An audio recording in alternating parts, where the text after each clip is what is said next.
Hey everybody, it's Mr. Carmody here.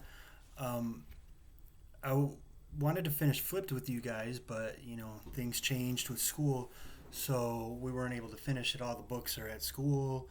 You guys finished the video anyway, so you mostly, for the most part, know how it ends. But I still wanted to do a book with you guys, and one of my favorite authors, a guy named Neil Gaiman, gave permission for teachers to record um, themselves reading his books without having to worry about the copyright. So I thought I'd give one of them a try that I have. Of course, you don't have the copies. If you can find a copy, you could read along with me. Otherwise, you can just listen to this. We'll maybe talk about it. You can leave comments, things like that. So his book Coraline, probably some of you guys have seen the movie before, which is an excellent movie. You should definitely check it out. But it's a lot different than the book. There's some differences. One of them being in the movie, Coraline actually comes from Michigan, which is pretty cool. Being that we're from Michigan, she was from Pontiac. But in the book, everything's in England.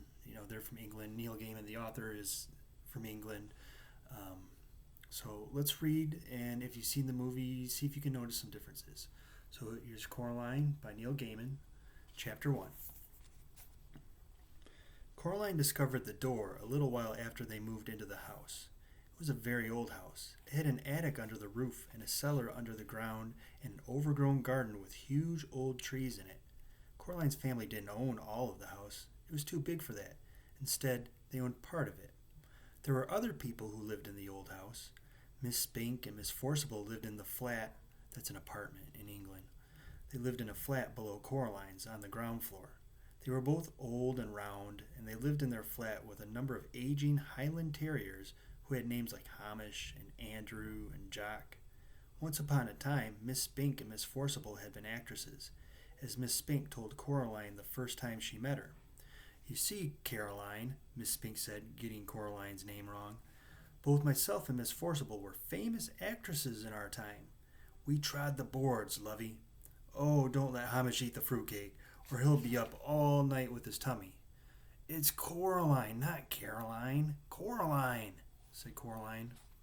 In the flat above Coraline's, under the roof, was a crazy old man with a big mustache. He told Coraline that he was training a mouse circus. He wouldn't let anyone see it. One day, little Caroline, when they are all ready, everyone in the whole world will see the wonders of my mouse circus. You ask me why you cannot see it now? Is that what you asked me? No, said Coraline quietly. I asked you not to call me Caroline. It's Coraline. The reason you cannot see the mouse circus, said the man upstairs, is that the mice are not yet ready and rehearsed. Also, they refuse to play the songs I have written for them. All the songs I have written for the mice to play go oompa oompa, but the white mice will only play toodle doodle like that. I'm thinking of trying them on different types of cheese. Coraline didn't think there really was a mouse circus. She thought the old man was probably making it up.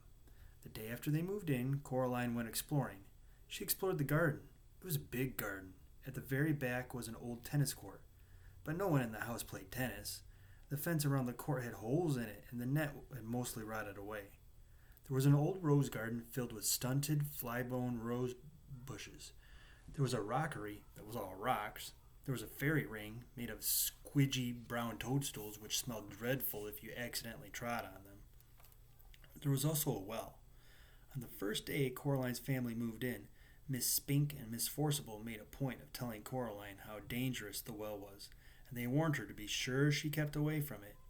So Coraline set off to explore for it, so that she knew where it was, to keep away from it properly. She found it on the third day in an overgrown meadow beside the tennis court, behind a clump of trees, a low brick circle almost hidden in the high grass. The well had been covered up by wooden boards to stop anyone falling in. There was a small knothole in one of the boards, and Coraline spent an afternoon dropping pebbles and acorns through the hole and waiting and counting till she heard the plop as they hit the water far below.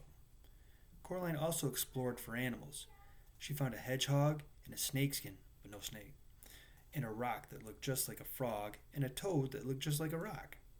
There was also a haughty black cat who sat on walls and tree stumps and watched her but slipped away if ever she went over to try and play with it. That was how she spent her first 2 weeks in the house, exploring the garden and the grounds. Her mother made her come back inside for dinner and for lunch, and Coraline had to make sure she dressed up warm before she went out, for it was very cold summer that year. But go out she did, exploring every day until the day it rained, when Coraline had to stay inside. "What should I do?" asked Coraline. "Read a book," said her mother. "Watch a video. Play with your toys. Go and pester Miss Spink and Miss Forcible or the crazy old man upstairs." "No," said Coraline. "I don't want to do those things. I want to explore." "I don't really mind what you do," said Coraline's mother, "as long as you don't make a mess." Coraline went over to the window and watched the rain come down. It wasn't the kind of rain you could go out in. It was the other kind, the kind that threw itself down from the sky and splashed where it landed. It was rain that meant business, and currently its business was turning the garden into a muddy, wet soup. Coraline had watched all the videos. She was bored with her toys, and she'd read all her books. She turned on the television. She went from channel to channel to channel, but there was nothing on but men in suits talking about the stock market and talk shows. Eventually, she found something to watch. It was the last half of a natural history program about something called protective coloration. She watched animals, birds, and insects which disguised themselves as leaves or twigs or other animals to escape from things that could hurt them.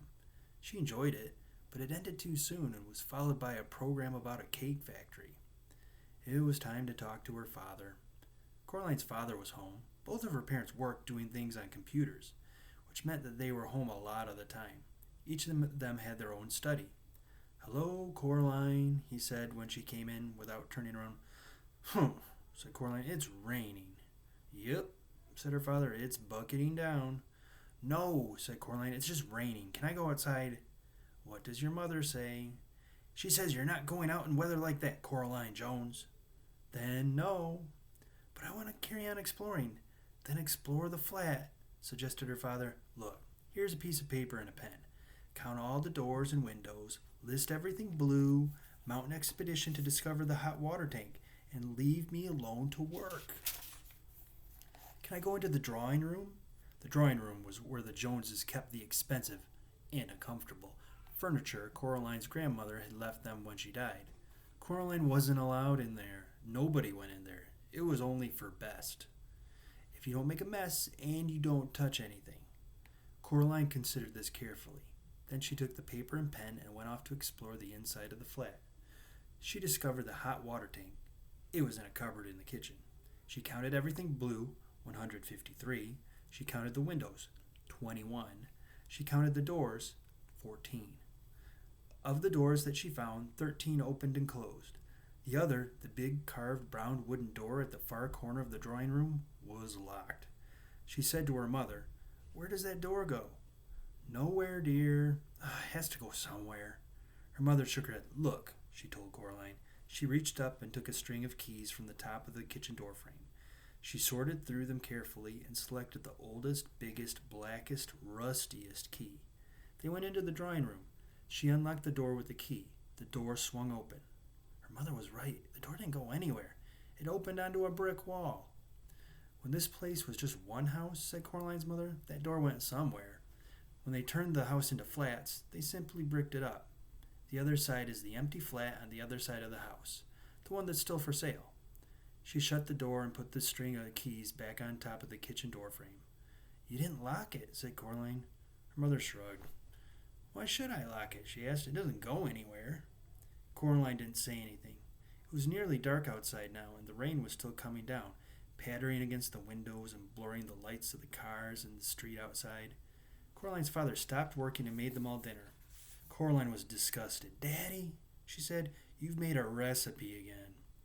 "It's a leek and potato stew with a tarragon garnish and melted Gruyere cheese," he admitted. Coraline sighed. Then she went to the freezer and got out some microwave chips and a microwave mini pizza. "You know I don't like recipes," she told her father, while her dinner went around and the little red numbers on the microwave oven counted down to 0. "If you tried it, maybe you'd like it," said Coraline's father, but she shook her head. That night, Coraline lay awake in her bed.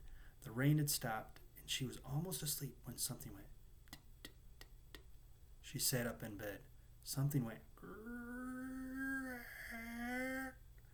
Coraline got out of bed and looked down the hall, but saw nothing strange. She walked down the hall. From her parents' bedroom came a low snoring. That was her father. And an occasional sleepy mutter. That was her mother. Coraline wondered if she dreamed it, whatever it was. Something moved. It was a little more than a shadow, and it scuttled down the darkened hall fast, like a little patch of night. She hoped it wasn't a spider. Spiders made Coraline intensely uncomfortable. The black shape went into the drawing room, and Coraline followed it a little nervously. The room was dark. The only light came from the hall. Coraline, who was standing in the doorway, cast a huge and distorted shadow onto the drawing room carpet. She looked like a thin, giant woman. Coraline was just wondering whether or not she ought to turn on the lights when she saw the black shape edge slowly out from beneath the sofa. It paused, then dashed silently across the carpet toward the farthest corner of the room.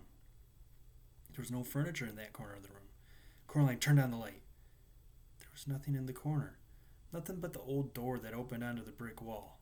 She was sure that her mother had shut the door, but now it was ever so slightly open, just a crack. Coraline went over to it and looked in.